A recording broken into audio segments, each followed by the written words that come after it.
Hello everyone, welcome to my YouTube channel all subject MCQs. यहाँ पे आपको सभी सब्जेक्ट्स के एमसीक्यूज मिलने वाले हैं। अभी मैं आपके लिए लेके आई हूँ जेकेएसएसबी एफडब्ल्यू एग्जाम के इकोनॉमिक्स के एमसीक्यूज।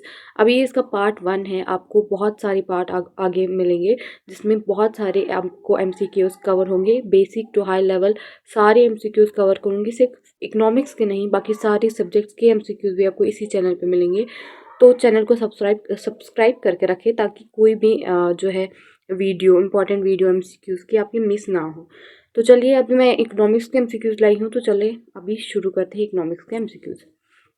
तो पहला क्वेश्चन है, economics is primary study of, I hope आपको ये सभी को पता होगा। फर्स्ट ऑप्शन है money, second wealth, third scarcity and choice and D inflation. तो इसका पहला जो इसका करेक्ट ऑप्शन है वो है C, scarcity and choice. Economics is primary study of scarcity and choice. And now second question है, who is known as the father of economics? First Karl Marx, second Adam Smith, third Keynes and D Marshall. तो इसका correct option जो है वो है B, Adam Smith.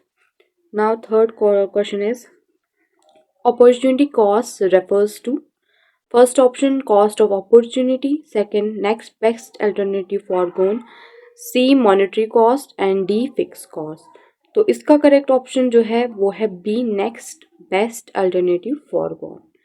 Now the fourth question is, which of the following is a macro economics concept?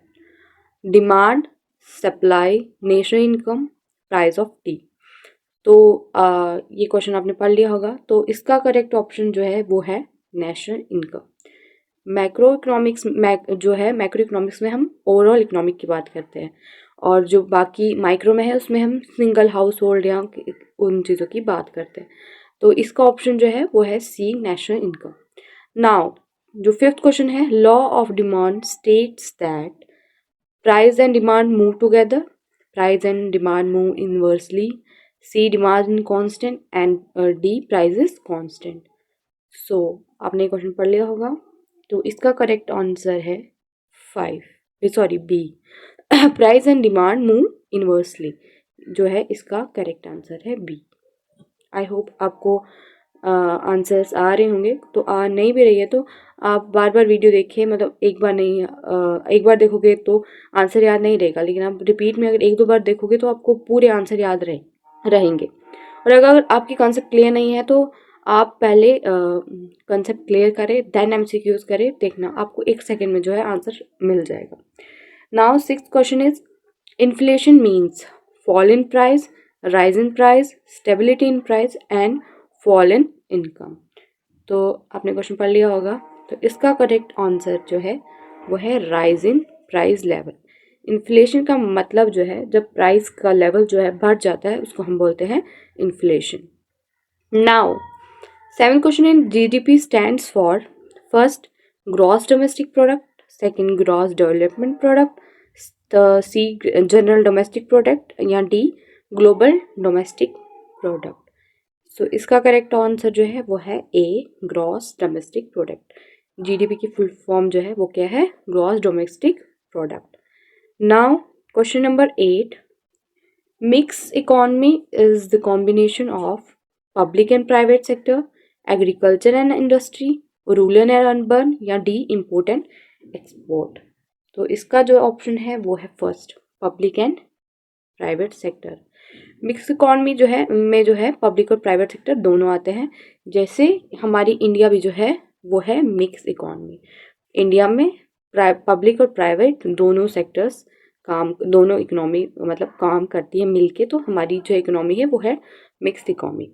Now 9th question is, RBI controls, RBI क्या control करती है? Reserve bank of India क्या control करता है? Fiscal policy, monetary policy, trade policy या industrial policy. तो आई hope आपको इसका आंसर पता हो, नहीं पता हो तो कोई बात नहीं, मैं आपको बताती हूँ। इसका जो करेक्ट आंसर है वो है मॉनेटरी पॉलिसी। आरबीआई जो है वो कंट्रोल करता है मॉनेटरी पॉलिसी को। Now question number 10, deficit budget occurs when, deficit budget कब ऑकर होता है? First, revenue is less than expenditure, second revenue is equal to expenditure, third expenditure is less than revenue, and D no revenue. Sorry expenditure is greater than revenue. So जो 11 है वो है elasticity of demand measure. Elasticity of demand क्या measure करता है? Change in supply, responsiveness of demand, change in cost या income level.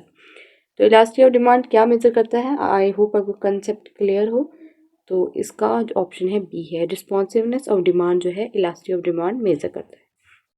Now कौन सा टैक्स जो है डायरेक्ट है? Which is a direct tax? GST, excise duty, information tax, income tax या सेल टैक्स। सो इसका करेक्ट आंसर है B, excise duty. Direct tax जो है वो एक्साइज ड्यूटी को मेजर इसमें जो है एक्साइज ड्यूटी है वो डायरेक्ट टैक्स है। Now 13 balance of trade refers to. Balance of trade क्या रेफर करता है? इसका जो ये है total imports, total export, difference between import export या foreign aids. So I hope इस आपको आंसर पता हो और इसका आंसर है C, difference between export and import. जो बैलेंस ऑफ ट्रेड है वो क्या रेफर करता है? Difference between exports and imports. Now 14 poverty line क्या डिटरमाइन करती है? पहला इनकम लेवल, कैलोरी इनटेक या बोथ ए एंड बी या नन। तो इस पॉवर्टी जो है बोथ ए एंड बी, मतलब now 15 question liberalization of India begin in. कब जो है लिबरलाइजेशन ऑफ इंडिया बिगिन हुआ था? 1985, 1991, 2000 या 1975। इसका जो ऑप्शन है वो है 1991। Liberalization India begin in 1991। Now primary sector include, primary sector में क्या क्या आता है? मैन्युफैक्चरिंग, बैंकिंग, एग्रीकल्चर या आईटी।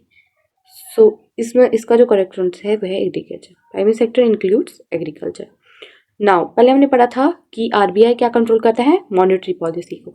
अब फिक्सल पॉलिसी फिक्सल पॉलिसी को कौन कंट्रोल करता है? आरबीआई, गवर्नमेंट, सेबी या बैंक्स।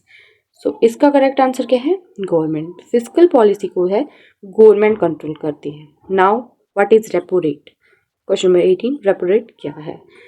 तो रेपो रेट क्या है? टैक्स रेट है, bank lending rate by RBI है, सेविंग रेट है या जीएसटी रेट है। तो इसका करेक्ट आंसर है answer B, bank lending rate by RBI. Now question number 19 national income is measured by. National income कैसे किसको कौन मेजर करता है? जीडीपी, जीएनपी, एनएनपी या ऑल ऑफ दीज। तो इसका करेक्ट आंसर है all of these, GDP, GNP और NNP. GDP gross domestic product, GNP gross national product and NNP net national product. Now question number 20 monopoly market has many seller, few seller, single seller या no seller. So monopoly जो है वो एक single seller है। Monopoly market में जो है single seller होता है। नाउ ये 20 क्वेश्चंस थे बिल्कुल बेसिक लेवल के। आई होप आपको वीडियो अच्छी लगी हो और मैं आपके लिए बहुत सारे और एमसीक्यूज लाने वाली हूँ फर्दर पार्ट्स में, तो स्टे कनेक्टेड। आई होप आपको वीडियो अच्छी लगी हो, तो वीडियो को लाइक, शेयर एंड सब्सक्राइब ज़रूर करना। And this is my first video on MCQs and I hope कि आपको वीडियो अच्छी लगी हो। आपको बहुत सारे पार्ट्स मिलेंगे, बहुत सारी एमसीक्यूज मिलेंगे, जिससे आपकी बहुत ज़्यादा प्रैक्टिस होगी। तो अल्लाह हाफिज़, टेक केयर।